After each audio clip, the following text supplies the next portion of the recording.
Good morning, everybody. Good morning, Rabbi. This holiday of Pesach, one of the main themes is the emunah, the faith, and the belief that the Jewish people had in Hashem, and then we get to experience also the miracles that today it reminds us and gives us the inspiration to do so. So it's actually interesting.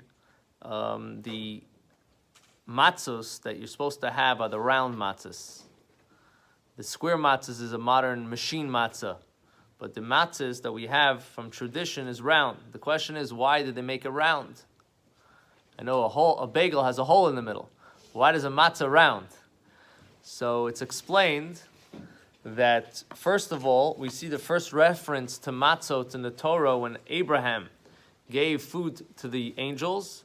It says that he gave them little matzah cakes, or matzah cupcakes. So usually those things are round. The reference to it in the Torah is that it's round. That's one. But an additional explanation is that the Egyptians had this custom, this old custom, that whatever type of God you believed in, that's a type of bread you baked. If you believed in the moon, so you had a bread with two ends on it. The moon has two ends.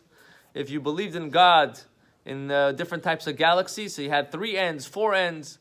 The Jewish people, they believed in Hashem, one God.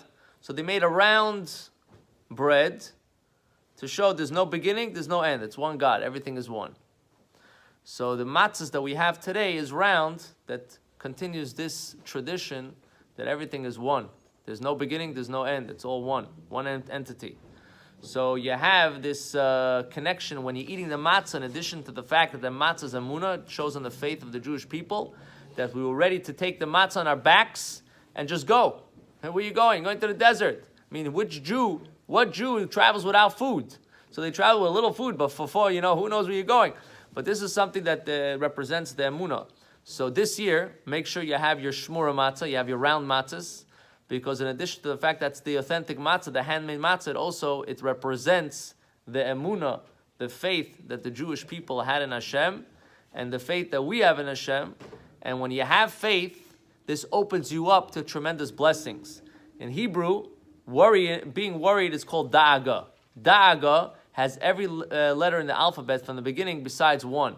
It has an aleph, a gimel, a dalet, and a hey. It's missing the bet. The bet is for bitachon, for believing in Hashem. So when you have a da'aga, when you have a worry, what are you missing? You're missing the bet. You're missing the belief in Hashem. When you have the belief in Hashem, you have no worries. So have the matzah, and then you'll have no worries. You have all the good things you need. B'kara mamish. Amen.